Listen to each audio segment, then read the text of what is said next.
పదిహేనేళ్లుగా నేను మిమ్మల్ని చూస్తున్నాను. ఇప్పటికి ఈ రోజుకి మీరు అదే నిరాడంబరత అలాగే ఉన్నారు. ఇంచు కూడా మీ వ్యక్తిత్వంలో కానీ మీ ఆలోచనలో కానీ లేకపోతే మీరు పిల్లలతో మీరు వ్యవహరించే తీరులో కానీ ఎలాంటి మార్పు లేదు. How do you maintain that ground?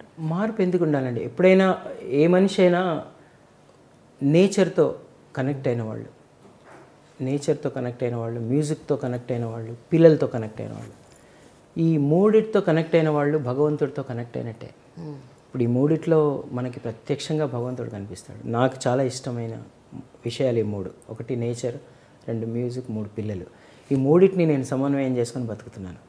నేను పొద్దున్న లేచి రాత్రి పడుకునే దాకా ఈ మూడిటితోనే ఎక్కువ కనెక్షన్ ఉంటుంది నాకు.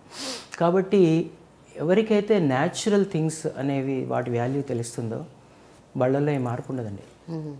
ఎప్పుడైతే మనం ఆర్టిఫిషియల్ థింగ్స్ వైపు చూస్తామో అప్పుడు మనలో అన్ని రకాల మార్పులు వస్తాయి నేను భావిస్తున్నాను.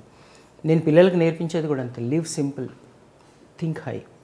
మీరు చేసే పనిలో ఆ రిచ్నెస్ ఉండాలి. మీరు మామూలుగా ఉండండి. మనం అందరిలో ఒకళ్ళు. ఇప్పుడు మొత్తం సమస్త జీవకోటిలో నేను ఒక జీవిని. సో నేను మనుషులే కాదండి, అన్ని జీవుల్ని కూడా నేను రెస్పెక్ట్ చేస్తాను. భగవంతుడు సృష్టించిన ప్రతి జీవి కూడా నాకెంత హక్కు ఉందో ఆ జీవికి అంత హక్కు ఉంది.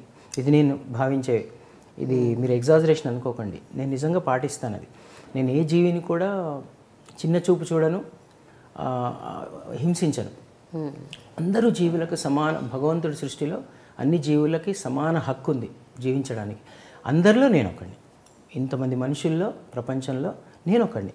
నాకు భగవంతుడు ఆదేశించిన ఒక పని నేను చేసుకుంటూ వెళ్తాను. ఇంకొకళ్ళు తర్వాత ప్రతి వాళ్ళు గొప్పవాళ్ళే, ఎవరి రంగంలో వాళ్ళు గొప్పవాళ్ళు. నేను ఎవరినైనా నా ముందున్న వాళ్ళందరినీ నేను ఎలాగో వాళ్ళలాగే నేను చూస్తాను. వాళ్ళతో నాకు ఇన్ఫీరియారిటీ ఉండదు, సుపీరియారిటీ ఉండదు, రెండూ ఉండవు నాకు. ఎవరితో నేను ఒకలాగే ఉంటాను. నేను ఎంత హోదా ఉన్న వాళ్ళైనా, మామూలు వాళ్ళైనా, ప్రతి వాళ్ళలో నా డిగ్నిటీ ఆఫ్ లేబర్ని చూస్తాను.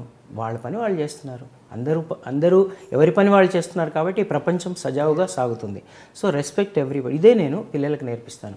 ప్రతి మనిషిని రెస్పెక్ట్ చేయి, ప్రతి జీవిని రెస్పెక్ట్ చేయి, అప్పుడు నీకు రెస్పెక్ట్ ఉంటుంది. ఆ న్యాచురల్ థింగ్స్ అనేవి ఇన్కల్కేట్ అయిన ప్రతి మనిషిలో మార్పు ఉండదండి.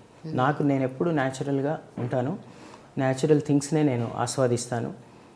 ఏ చిన్న ఆర్టిఫిషియల్ థింగ్స్ వైపు నేను వెళ్ళను, అట్రాక్ట్ అవ్వను. తర్వాత నాకు ఫాల్స్ ప్రెస్టేజ్ లేదు. నన్నుగా ఎవరైతే ప్రేమిస్తారో వాళ్ళని నేను చక్కగా ఆనందిస్తాను.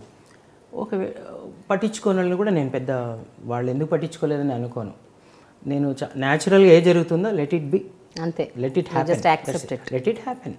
హాయిగా ఉంటాను. నాకేంటే పొద్దున్న లేస్తాను, నేను, నా స్టూడెంట్స్, నా మ్యూజిక్, నా హార్మోనియం, నేను నేర్చుకుంటుంటాను. ఇంకోటి నేను ఎప్పుడు ఫ్రీగా ఉన్నా ఏదో ఒక కొత్త రాగం నేర్చుకోవడము, వినడము, యూట్యూబ్లోకి వెళ్ళి మంచి అవి నాకు ఇష్టం. నా మంచి డిస్కషన్స్, మంచి ఇప్పుడు ఐ డ్రీమ్స్ వాళ్ళ ఎన్నో చూస్తాను నేను. యూట్యూబ్లోకి వెళ్ళి చూస్తూనే ఉన్నాము. మీరు చేసే ఇంటర్వ్యూస్ కానీ, తర్వాత రకరకాలవి. మన చేతిలో ఉంది నాలెడ్జ్. మనం చూస్తే ఎంతైనా నాలెడ్జ్ తెచ్చుకోవచ్చు. ఇలా నా మిగతా టైంని నేను ఏదో ఒకటి నేర్చుకోవడానికి స్పెండ్ చేస్తాను. నాకు వచ్చింది పిల్లలకు నేర్పిస్తుంటాను. ఇలా హాయ్, నేను మీ Ramachari. Watch my interview, A Dialogue with Prema, only on iDream.